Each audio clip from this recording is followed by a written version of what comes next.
Hey, there we go. Welcome back, ladies and gentlemen. This is the Sports Med Bros podcast. It is March 19th, 2026. This is episode 66. We are back and better than ever. As always, my name is Aaron Borgman. I am welcomed by my co-host and national champion IU Indiana Layton shirt. The Ev, gaudiest shirt ever. we are Yes. past football. We are on to basketball. Tonight is Yes, we the are. opening day of March Madness. Yep. My St. Louis Billikens play here in about 25, 30 minutes, Yeah. taking on the University of Georgia. Right now, you have to pick a team. You can't have both Kansas and Iowa State. Who are you picking, Ev? Overall national champion. Just who are you riding with right now? Which So one I of your got, two teams? I have Iowa State going to the Final Four, losing to Arizona. I think Arizona is going to be the national champion. I agree. I have Kansas going to the Sweet 16, and I don't know who's in their bracket, but I have them losing in the Sweet 16. And you have East Carolina staying at home. They are at home. Yes, they are firmly at home, I uh, unfortunately. I say this every year. I have one school. I went to grad school and undergrad at one place. Yeah. We are attempting, we being the school, to revitalize the program. Josh Yeah. Schertz and his team have done great this year. Hats off to them. A10 regular season champions, all that good stuff, right? Yeah. But Yeah. traditionally, we don't have a history of continued success to get to the NCAA tournament. My wife went to Purdue undergrad, Penn master's, Yes. Villanova PhD, and she works Yes. at the University of Kansas Medical Center. She has four She basketball has four. teams Yeah. in this year, Yeah. and she doesn't really care about any of them other than Purdue. So, Well, um, SLU had the glory days with your friend and mine, Rick Majerus. that's right. That's God right. rest his soul. So, RIP, great man, better coach. yeah. But yes, so look for the St. Louis Billikens tonight at 8:45. Look for Evs, Jayhawks, and Cyclones when they play tomorrow, I Tomorrow. believe. Yep. Tomorrow. So we are all about the NCAA tournament. It is March Madness indeed. Well, originally, Ev, as you well know, we had a guest planned for this week. Unfortunately, that guest had a last minute cancellation. Yep. We are going to have that guest next week. Hopefully, knock on wood. Yep. Yep. We will be sitting down with that individual and discussing some pretty cool stuff. We're excited about this guest. That person has a lot to offer our listenership. But tonight, Ev, I thought since is National Athletic Training Month, that you and I would talk a little bit about our personal national athletic training and athletic Yeah. training journeys. Just a real quick conversation on what Athletic Training Month means to us both, since we are both athletic trainers. Yep. I think just overall, overarching, we had AJ Duffy on talking, the president of the National Athletic Trainers Association, talking about the profession at large. I thought that was a great discussion, and I think he has some really good ideas for where to take the profession. Yeah. But just real quickly, Ev, summate for the listeners. What does it mean to be an athletic trainer to you? So, first of all, I want to give a couple shout outs Please do. prior to answering this question. Shout out to Coach Andy Reid. Today is his birthday. Birthday. Big Big red Red birthday. Coach, Big Red birthday. Yep. I'm Also, sure he's shout out. listening. I'm sure he's listening. Yeah, exactly. Also, shout out to Phil Vardaman and Dan Mhm. Newman, who are both going into the Mid America Athletic Trainers Association Hall of Fame. I believe it's today, Thursday, Today maybe is Thursday. tonight or tomorrow night, but that conference is currently going on District 5. So, shout out to both of those guys. Phil hasn't been on the show yet. Yet. Dan has been on the show, so I wanted to give a shout out. To answer your question, what does it mean to be an athletic trainer? I got into this profession kind of at a happenstance. I originally wanted to be a strength coach and get into exercise science, and I accidentally enrolled into intro to athletic I training. don't think I knew that. Yeah, and I had no idea what that entailed. And the first class we did was like a taping lab, and I was like, "Oh, what do you mean? Like we got to tape and do all this stuff?" And I kind of fumbled around with it a little bit, and then I realized like, hey, I can actually kind of practice this and get Hmm. really good at it, sharpen my skills, and help people. I wanted to be involved with football. I Sure. played football in high school. I wanted to be a football strength coach. Unfortunately, that didn't work out because I found this. So I got into it that way. Um, and I love the game. I mean, obviously, you and I both have been around the game for eternity, it seems Yeah, like, but seems like it. it's not really that long, but it seems like eternity. So I really got into it to be involved with the game of football, because I've always loved the game. And I realized I could help guys. Athletic training is so unique because we see people from the start to the finish, Sure. right? And sometimes that depends on the setting, but in your and I's traditional setting, we were there when they got hurt. Yep. We were there when they played their first game back from injury. So I always thought that was really cool to be involved in that whole journey and that whole aspect of, what's it like for a guy or a player or an athlete to go from the first injury to coming back and being themselves again. And Hmm. I thought that was really, really unique and really cool. And that's what drew me to it. And fortunately enough, I had so many great mentors along the way that shared that same passion. And I just, that's what draws me to it. And that's what still draws me to it. I think that, we get that kind of general response of we like helping people, but you like to see, I like to see that evolution of lowest point to back doing what they're really good at doing. And it is helping people, but there's so many things along that journey that you have to deal with, whether it's parents, whether it's mental aspects, whether it's, secondary injuries to whatever you're rehabbing. It's such a cool dynamic and it's such a cool process to be a part of. And at the same time, it's like a puzzle, right? And you have to figure out like, hey, what are we trying to piece together here? What are we trying to accomplish? Like, is it deceleration? Is it strength? Is it the mental side of it with concussions or whatever, or post surgical? Like, there's so many pieces of that problem that you have to figure out along the way. And I think that's what really keeps drawing me back to being an athletic trainer and how much influence we have on those so many different processes. So, I mean, I hope that was pretty long-winded, but No, not at all. It was a I'll great let answer. you yeah, I'll let you go ahead. Well, I just think it's personal, right? And Yeah. we all get into the profession for various reasons. Um, you know, like so many others, I got into it because I wasn't good enough to continue my sports career, Yeah. and I wanted to continue to be around it. I went to school for physical therapy school, and I quickly found out that that is an avenue to take care of people post injury, but you weren't like in it.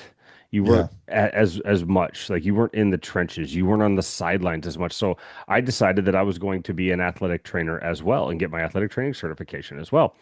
And what it kind of means to me is that you are truly that first line of care, of Yeah. triage. And that doesn't always mean, on field stuff. That could mean stuff that happens after the fact. That could mean, something that somebody's having an issue with psychologically. That could Yeah. be being a friend that no one else has to talk to. We develop relationships because people trust us, Yeah. right? And I think that is unique to the profession in so many ways that athletes and administrators and coaches and families even come to the athletic trainer because they know that there's a level of trust there. Yeah. They know you're going to do your damnedest to help out. They know that you've probably got a lot of answers and resources in order to help, and that you probably, for the most part, have the experience to do the job. And I kind of took it as a badge of honor and a badge of Yeah. courage when people called me or they came to me first to say, "Hey, look, I've got this going on," or "Hey, what do you think about this?" And I still have athletes to this day that I took care of that call me with other stuff about their Yeah. families. I've Yeah. got one athlete that's a high school football coach on the other side of the state, and he calls me once a week or once a month and asks me about stuff. Yeah. And so, you know, those relationships, right? That Absolutely. first line that I just don't think that you can replicate that a whole lot of places or anywhere, quite frankly. No. And I think that's one of the things that why I relish being an athletic trainer, although not practicing on the sideline anymore, still providing a level of care. As an individual who knows how to get things done, that has had experience with logistics, that has had experience with continuum of care. I thought it was really cool that Yeah. you said the thing about from the beginning to the end, because that's all, under our purview, right? Yeah. Yeah. I think that that's one of the things that a lot of people don't know about the profession, and I wish they knew more about. But that's kind of what it means to me. And I think you and I are similar in a lot of those regards, that we hit on those same themes, Yeah. right? And that it's involvement, it's first line, it's all that stuff that you're just not going to find a whole lot of other professions in, because we do spend so much time with these athletes. So, Yeah. Yeah. and 100%. and, and no matter, I shouldn't just say athletes, now that athletic trainers are getting into industrial professions and Yeah. sales professions and so on and so forth, it's not always athletes anymore, although that's the traditional setting, obviously. That being said, I think that primarily that's where you develop those relationships, because you are around them so often. Yeah. So, Yep. 100%. um, without names, stories, locations, dates, times, things of that nature, what was your welcome to athletic training moment, Ev? And this could be however you want to interpret Oh man. I've had a few of it, those.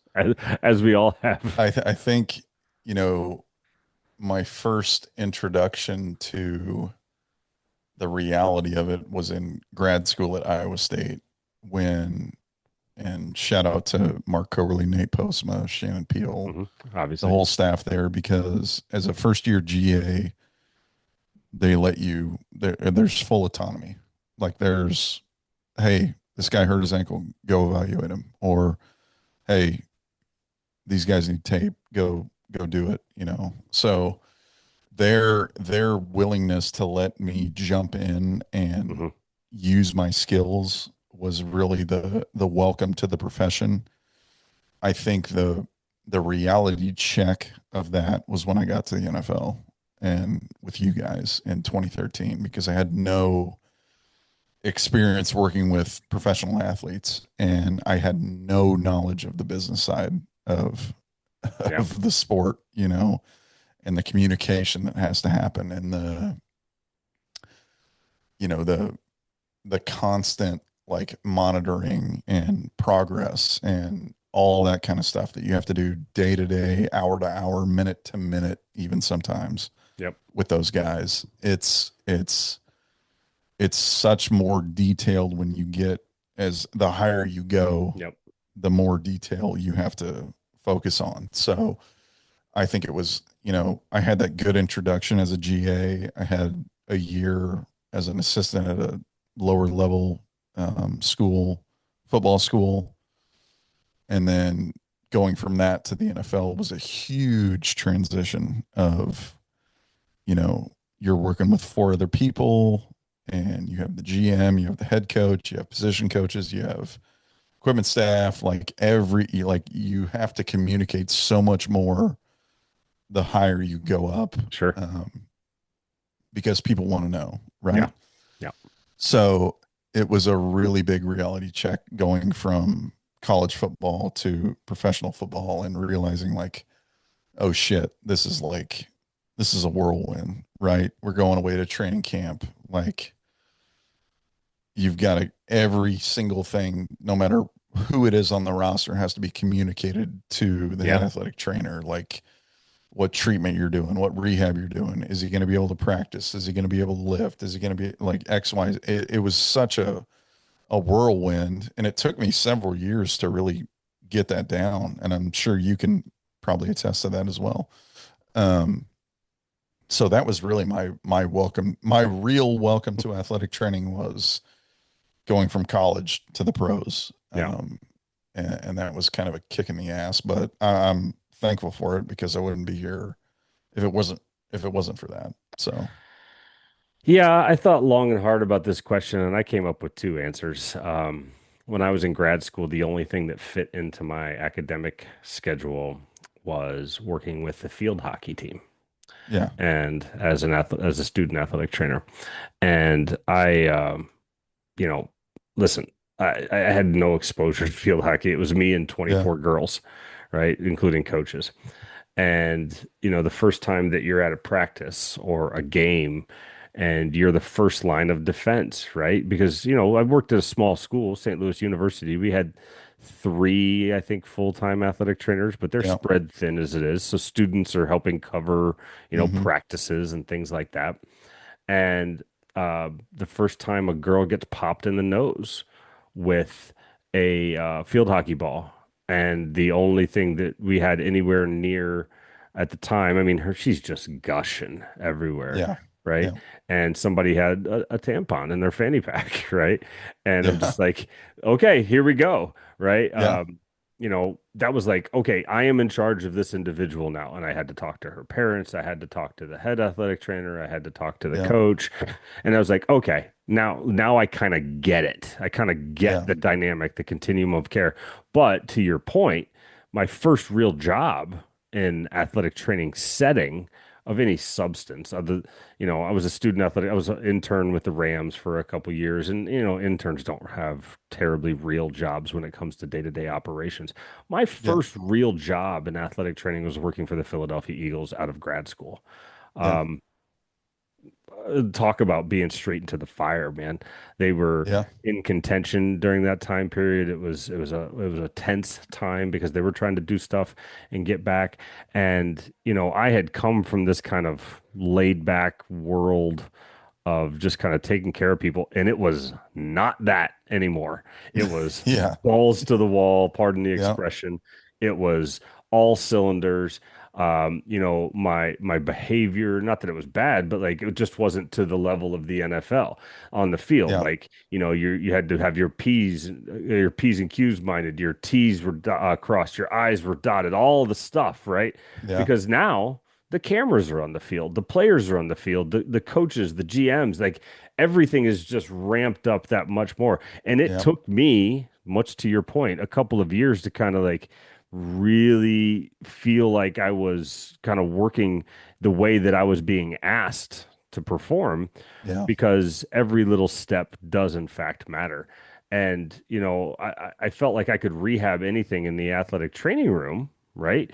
But hmm then out on the field, the acute care, the preparation, the keeping your head on a swivel, the eyes everywhere, the yeah, attention to detail, like that stuff had to be developed. And I think to your point, that was kind of my welcome to athletic training on the professional level or the highest professional level. And that's just not something that you're ever going to have unless you do it and you yeah, screw up a bunch and you learn and you don't do that again. And then you screw something else up and you get yelled at and so on and so forth, as we both have 1,000 times. And that's oh yeah, okay. Like that's how you yeah, learn, that's how you get better, and that's how you become the best version of yourself. But um, yeah, like eye opening, like, oh shit, this is what we're doing now. yeah, Like, yeah, you know, like, by the way, you're on an NFL field now, yeah, and yeah, it's Sunday at noon, and we got to go.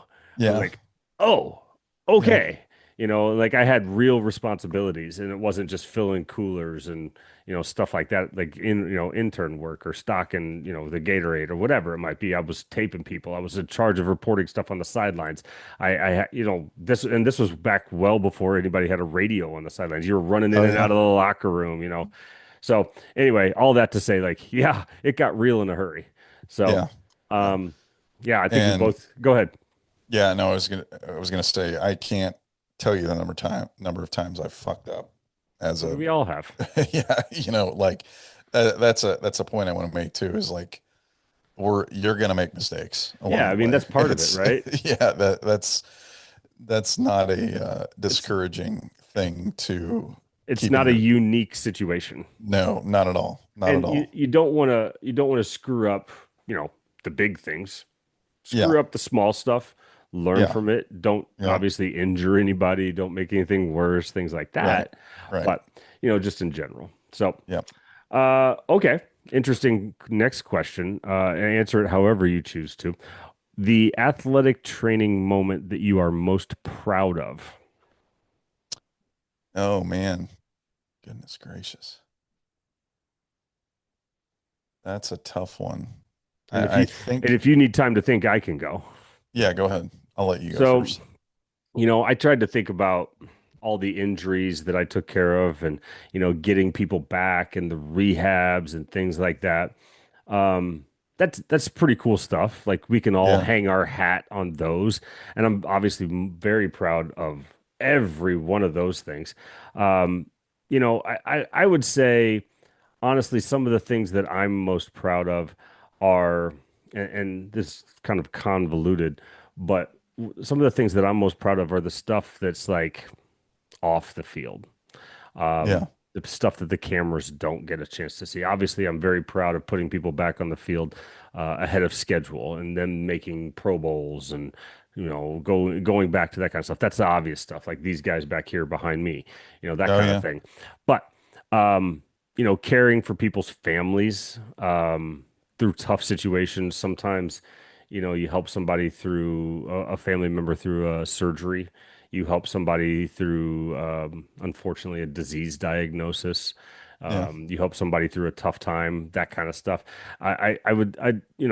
Obviously, we're not going to give names or anything like this, that stuff here tonight, but, certain instances have come up to where you have to kind of go above and beyond what is like the expectation of the job. yeah, And, yes, I'm proud of holding that guy's head still on the field when he had a head hmm, injury. Yes, I am proud of the fact that, we help these guys through some serious, and girls now that I'm out of football, yeah, serious stuff. But it's the stuff that like doesn't get seen that I think I'm most proud of, where people are more grateful in those moments. And I know it's not a singular moment, but it's just kind of that feeling that you get when you are, doing something that may not pertain to the on-field product, and that person again trusts you with it. But it's nebulous, but that's my answer. yeah. I'll piggyback you on that and kind of say that I don't really have one moment. Honestly, I think of like you, the rehabs that we've all seen and put back on the field, but I think it really comes down to the proudest thing, or the thing I'm most proud of, is the relationships that you have with not just the players, but the coaching staff and everybody in that organization that you work with, like ops, equipment, um, PR, all those people, because you're there, you guys are there, we're there so much, and we're around each other so much in the traditional setting. Now, it's not for me and you, it's way different now. I mean, I work with a great group of people at my Sure. place, and you have clientele that you work with, but I think that those relationships that you forge with people. I mean, I still talk to coaches that are in with different teams or in different roles or not even coaching anymore, like just saying hello or shooting them a text, like, and they'll respond right away. I think that's so cool, and I think that's something that you have to foster too throughout your career Hmm. in athletic training, like, because you never know where people are going to go, right? So I think that's probably the most valuable piece, and it's not one moment, but No. like you go through all this stuff with people, like you go through so much adversity, you go through great moments with each other, you go through family moments with each other. People have kids, people get married, whatever, what have you. So I think that's really the coolest part, to your point of kind of the stuff that we do, because that stuff lasts beyond the game. That Yeah. stuff lasts beyond your time with wherever you're at. It's kind of an eternal thing that you can keep going with throughout your life. So I think it's really important too. And I still talk to guys that are on other teams or not playing or, what have you, and you Hmm. do the same. You still Sure. work with guys that are, playing or not playing. So I think that's probably the coolest part of it. Yeah, I mean, I think everybody can kind of point to those time periods, and it's easy to point to the stuff that gets a lot of coverage. To Yeah. to Yeah. your point, I think the stuff that kind of fills your cup is the stuff that Yeah. potentially um, doesn't. So, Yeah. I think everybody who's been in the profession has those moments, no matter what kind of Absolutely. setting you're in. Yeah. Uh, Lord knows we could spend all night on this topic, but give me one athletic training moment that you wish you would have handled better. Oh shit. Oh man. And if you're not Uh, ready, I'll go. Go ahead. I'll let you go. I'm Uh, not I'm not fully prepared for all these no, yeah, I got you. I got you. questions tonight, I so I wrote these out, apologize. so as I was writing these out, I was thinking of Yeah. them.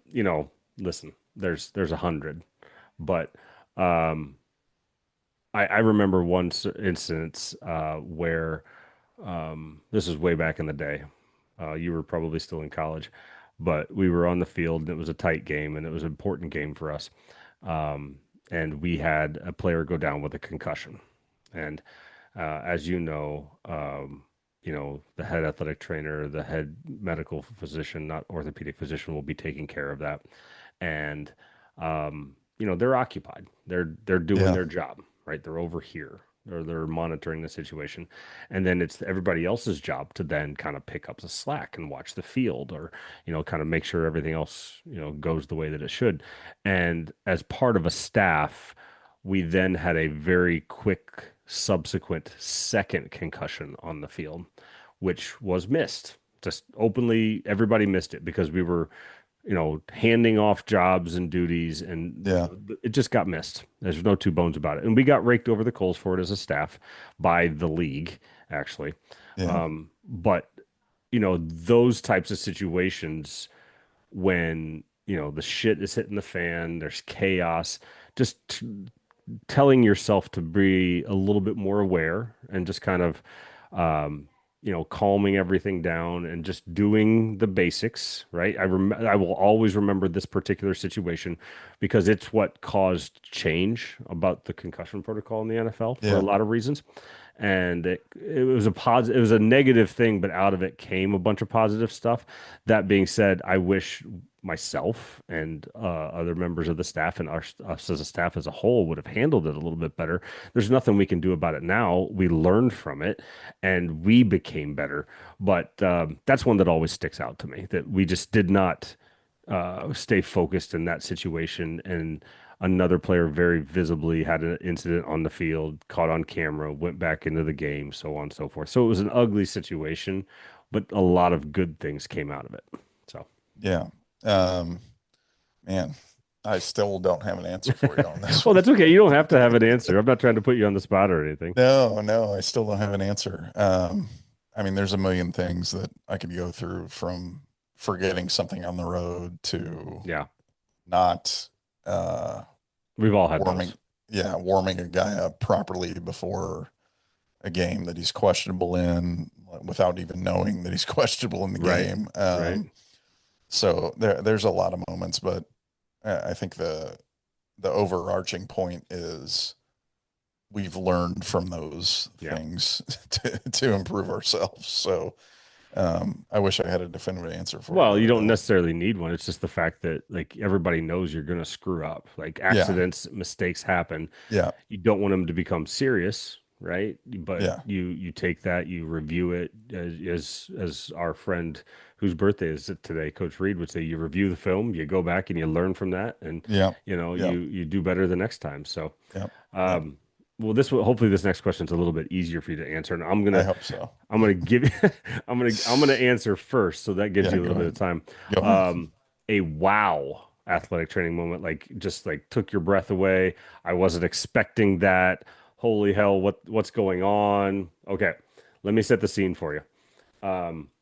Have a defensive back coming off the field in a very tight game, very important moment, holding a very sensitive area as he's Yes. running toward the bench. This is a starter, big time player. If I said his name, everybody would know him. He's on the bench, writhing in pain, holding his pelvis area, screaming at the top of his lungs. Uh, I got my shit stepped on. I got hit in my shit. I think we all Yeah. understand the connotation. Well, Yeah. as he's evaluated, very close to where I'm at, I am in charge of kind of in those situations being the runner for items Yeah. to and from the medical trunk to people who need things. Um, Turns out he has a penile laceration. Not something you're going to see every day. Nope. Here we are in a stadium, 70,000 people. Um, this is like, holy shit, this is happening. Yeah. The medical physician on the sideline says, hey, just do X, Y, and Z. We got it taken care of. I had nothing to do with it. I was standing there watching, being the runner for supplies back and forth, of which there were many. Yes. 3x5 gauze pads and viscous lidocaine. The player went back in the game, finished the game, had some more intensive medical attention after the fact in the doctor's office. Bing, bang, boom. That was it. But I was like, oh my God, this is not anything I ever signed up for. So Yeah. that's my wow athletic training moment. Yeah. I think I'll take you back to, you probably remember this one. We had a young man, offensive lineman, who was complaining of chest pain Yep. towards the end of Yep. I practice. knew you were going to pick this And one. yeah, so we took him inside. We actually pulled him from practice, took him inside. We thought it was some type of heartburn, dyspepsia, whatever you want to call it. Gave him medication for that, didn't resolve. Still persistent chest pain. Ended up having to take him to the ER for persistent chest pain. Uh, I don't know if they did a heart cath or whatever cardiac testing they did. Turns out he was having an active heart attack on the field. Never passed out, never, It's never crazy. went into a rest. Um, they ended up doing a catheter on him and cleaning all that out. But the kid had a literal heart attack on the field that we figured out. Don't say we, you did. No, I didn't. It was our doctors. I didn't figure No. it out. He's uh, not giving himself enough credit, guys, just so you know. no, no. So I ended up going to the hospital that night and finding out uh, this kid had I don't remember what the artery was, but he had a blockage in the Right. um, one of the arteries of his heart, and he had a myocardial infarction without arrest. And I remember going in the bathroom of the hospital and being like, "Holy shit!" Like we might have just saved this kid's life. Like you know, hour, 2 hours, he's at the lunch table and he just slumps over. Like we figured it out. So that was one of the most impactful things that made me go, wow, like this is amazing that we can figure this kind of stuff out. Not, And I mean, yeah, that was a it crazy was wild. day. It was a crazy day. It was a crazy day. Um, and we didn't know if it was heat stroke. We didn't know if it was because the signs and symptoms are so kind of Convoluted. convoluted there. So yeah, but that was one of the craziest times I've ever been a part of, Not at to not to come over the top or anything like that. We had a kid guy seize on the field one time yeah, at training camp in the middle and near the stands where people were and yeah, like when you see those big uh big health events, right? This is not yeah, a torn ACL. This is not uh whatever. It's not even a concussion. Like this is yeah, like serious serious stuff. yeah, And you're not these guys are supposed to be like the peak of health and athletic performance and all that. Like this yeah, stuff isn't supposed to happen to these individuals. And so luckily this profession has trained us. You are a much, I've said this 1,000 times, you're a much better athletic trainer than I will ever hope to be, but has trained us to be prepared for those types of things. Yeah. And you know, until you see it, you're just like, oh shit, this is like actually happening, Yeah. you know. Yeah. So like for sure, man, that was a crazy day. And obviously we're very thankful that all turned out well for that kid. Yeah. But kudos to you and the people that identified it at the time. As we kind of wrap this up, we've been rambling about the profession. We could do that for days, but just real quickly, since it is National Athletic Training Month, I think it's important to highlight what we're good at, which we just kind of did. Talk about some good memories and some good stories and things like Yeah. that. But we also need to, continue to look forward. And you and I talk about this a lot, the advancement of the profession and where it needs to go and things like that. But um, as a practicing athletic trainer, somebody who's done it at a very high level for a very long time, where does this need to go, Ev? Tell us, like, take us there. Like, where do we need to continue to advance so next year in March in National Athletic Training Month we can say, like, we did this over the last Yeah. year. Like, talk to us about that for a second.